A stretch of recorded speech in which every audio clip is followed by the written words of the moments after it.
Hello everybody, welcome to Grace physio channel. Myself doctor Anjali. और आज की video में हम बात करेंगे the difference between sciatica and piriformis syndrome. Sciatica is a very common condition और आप सभी को इसके बारे में पता है कि इसमें बैक से लेकर लेग तक पेन रेडिएट करती है। But most of the people always consider every pain that radiates through leg as sciatica and this is not correct in all the situation. कुछ कंडीशंस ऐसी भी है जिनके सिम्टम्स बहुत क्लोजली रिलेटेड है एक दूसरे से, but they are different. Piriformis syndrome is one of those condition. So आज की वीडियो में हम यही बात करेंगे कि how to differentiate between sciatica and piriformis syndrome. So let's talk about it and start the video.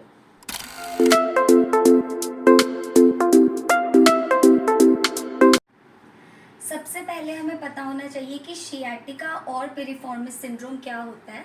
तो सबसे पहले हम शियाटिका के बारे में बात करेंगे। अगर हम सिंपल वर्ड्स में बोले तो शियाटिका इज द इन्फ्लेमेशन और irritation of sciatic nerve. Sciatic nerve हमारी बॉडी की लार्जेस्ट नर्व है। L4 लंबो वर्टेब्रा से S3 सेक्ट्रल वर्टेब्रा से टोटल 5 नर्व रूट्स निकलती है और वो कंबाइन होकर शियाटिक नर्व को फॉर्म करती है। राइट साइड के nerve roots right sciatic nerve को फॉर्म करती है। लाइकवाइज लेफ्ट साइड के नर्व रूट्स जो है वो लेफ्ट शियाटिक नर्व को फॉर्म करती है। Sciatic nerve travels from spine through buttocks down the back of each leg and to the feet. So ये शियाटिक नर्व का कोर्स है। तो जब भी कोई लंबर की पैथोलॉजी होती है, for example lumbar disc herniation या लंबर स्पाइनल स्टेनोसिस, जिसकी वजह से स्पाइनल शियाटिक नर्व या फिर शियाटिक नर्व की कोई भी नर्व रूट्स पिंच्ड हो रही है और कंप्रेस हो रही है, दिस लीड्स टू इन्फ्लेमेशन। और इन्फ्लेमेशन की वजह से पेशेंट्स को सिम्टम आने स्टार्ट होते हैं जैसे pain, numbness in the back and the leg, और इसको हम बोलते हैं शियाटिका।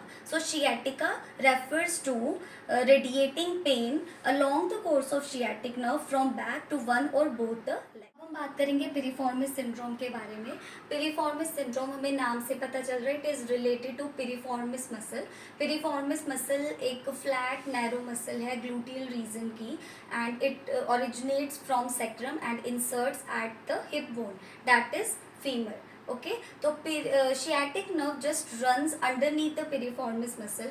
पिरिफॉर्मिस की कोई भी कंडीशन की वजह से जब पिरिफॉर्मिस मसल शियाटिक नर्व को कंप्रेस करती है, this leads to inflammation and inflammation results in symptoms like pain and numbness in the buttocks, in the hip area and the upper thigh. और ओकेजनली ये जो पेन है वो down the back of one और both leg radiate करती है। So this is piriformis syndrome. Although the conditions are very related to each other as both affect the sciatic nerve, but still they are different। और इनमें difference क्या है? जो sciatica है वो बैक की इन्वॉल्वमेंट से हो रहा है, ठीक है। जब भी कोई लंबर पैथोलॉजी है, लंबर एरिया के अंदर जब शियाटिक नर्व या उसकी कोई भी नर्व रूट अफेक्ट हो रही है, कंप्रेस हो रही है, तो उसकी वजह से जो सिम्टम्स आ रहे हैं उसको हम बोलते हैं शियाटिका, और इसके सिम्टम्स लोअर बैक को अफेक्ट करते हैं। वेयर एज पिरिफॉर्मिस सिंड्रोम में सिर्फ पिरिफॉर्मिस मसल की इन्वॉल्वमेंट हो रही है, only piriformis muscle is involve. Piriformis muscle जिस एरिया में शियाटिक नर्व को प्रेस कर रही है उस एरिया में इन्फ्लेमेशन हो रही है, और inflammation leads to symptoms affect कर रहे हैं बटक्स को, ठीक है। So what is the main difference between sciatica and piriformis syndrome?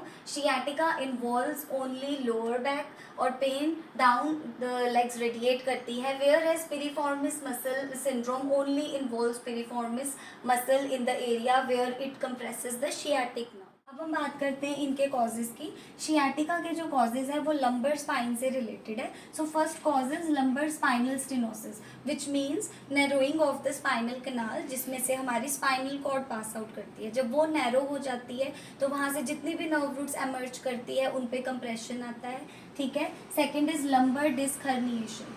इसमें जब lumbar intervertebral disc bulge out होती है तो उसकी वजह से भी वो नर्व रूट्स पे कंप्रेशन फॉर्म करती है। Next is spondylolisthesis. Spondylolisthesis is a spinal condition. इसमें एक जो वर्टेब्रल बॉडी है वो अपनी जगह से डिस्प्लेस और स्लिप आउट होके जो उसके नीचे वर्टेब्रल बॉडी है उसके कॉन्टैक्ट में आ जाती है। And at last degenerative changes. Lumbar spine में जो भी डीजनरेटिव चेंजेस आते हैं तो उससे जो बोन स्पर्स निकलते हैं वो नर्व रूट्स पे प्रेशर क्रिएट करते हैं और सारे सिम्टम्स उससे जनरेट होते हैं। Now look at the causes of piriformis syndrome. इसके जो कॉजेज है वो पिरिफॉर्मिस मसल से रिलेटेड है, ठीक है।